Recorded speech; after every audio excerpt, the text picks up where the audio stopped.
Одна из главных причин аллергии. Из 100% людей, которые страдают аллергией, у 97% это вызвано паразитами. Аллергия – это всего лишь защитная реакция нашего организма. И только у 3% людей аллергия возникает на пыльцу растений, бытовым пищевым аллергенам, а также грибкам, бактериям и вирусам. Аллергия исчезает у большинства людей после устранения глистов и паразитов. Но не спешите бежать в аптеку и покупать химические таблетки от паразитов.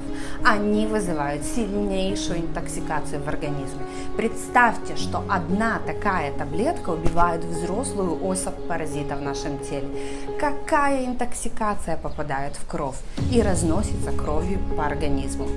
Первое, что необходимо сделать, это исключить из рациона те продукты, которые кормят и размножают патогенную флору.